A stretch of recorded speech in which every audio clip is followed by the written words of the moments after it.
U.S. election 2016, Trump team tries to ease global concern. Donald Trump's campaign team has sought to allay negative views expressed overseas towards their candidate, a day before the U.S. goes to the polls. Campaign manager Kellyanne Conway told the BBC such antipathy doesn't reflect why Donald Trump is running and who he would be on the global stage.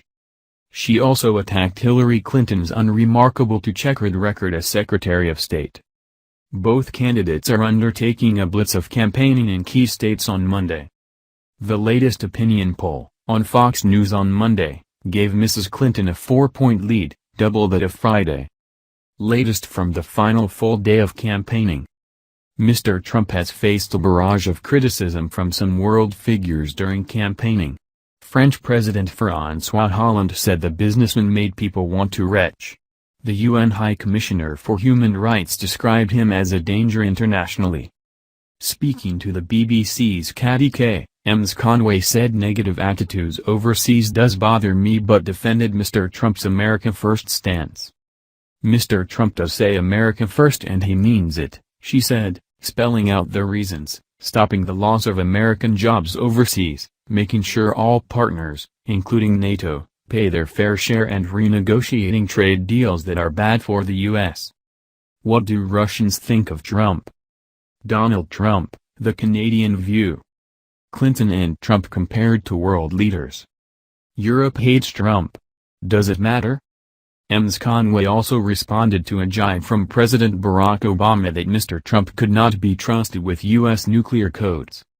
The president, during a rally in Florida on Sunday, said that if Mr. Trump could not be trusted with a Twitter account, he should not be in charge of U.S. nuclear weapons. He was referring to a New York Times report that Mr. Trump's team had taken control of his Twitter account from him. But Ms. Conway denied the Times report and said Mr. Trump could be trusted with the nuclear weapons. She said that Mrs. Clinton had herself not proved to be qualified with nuclear code, citing her use of a private email server for classified information when she was Secretary of State from 2009 to 2013 in the Obama administration. Ms. Conway condemned Mrs. Clinton for allegedly allowing her maid to print off classified documents. On Sunday, the FBI's director said a fresh inquiry into the Democratic candidate's communications had found nothing to change the Bureau's conclusion this summer that she should not face criminal charges. Pointing to what she said was a series of foreign policy errors by Mrs. Clinton, Ms. Conway said, "The Russian reset was a joke, she owns the fake red line in Syria, she owns the lack of progress in North Africa, and she certainly owns Benghazi." U.S. election, the essentials. All you need to know. Who is ahead in the polls? Who is going to win?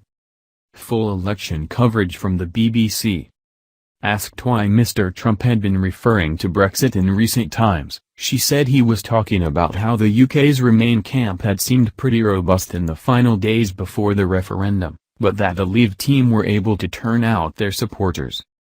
She said, "But I told him just yesterday you should stop referring to Brexit, because it's actually the Trump effect, the fact that you have so motivated new voters and lapsed voters. If you waited 4 hours in traffic to go see him, there's no way you are not going out to vote tomorrow." Healing and reconciliation. The FBI ruling on the emails has cast a long shadow over the final full day of campaigning. The Clinton campaign said it was glad the lingering issue had been resolved. Donald Trump accused the FBI of impropriety. Both sides accused the FBI of bungling the case. Mrs. Clinton will not be addressing the emails issue on Monday, her team said, but instead pitching herself as the candidate of healing and reconciliation. As she boarded her plane ahead of her first rally on Monday, she said, "I have some work to bring the country together. I really do want to be the president for everybody, people who vote for me, people who vote against me." The email affair. What we know about the new emails. How FBI email verdict affects election. Clinton emails, what's it all about?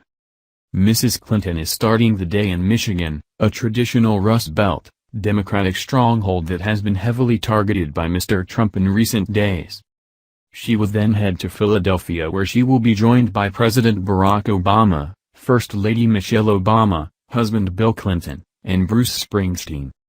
The Democratic candidate will end her White House campaign with a midnight get-out-the-vote rally in North Carolina. Mr. Trump heads to Florida, North Carolina and Philadelphia before ending with a rally in Grand Rapids, Michigan.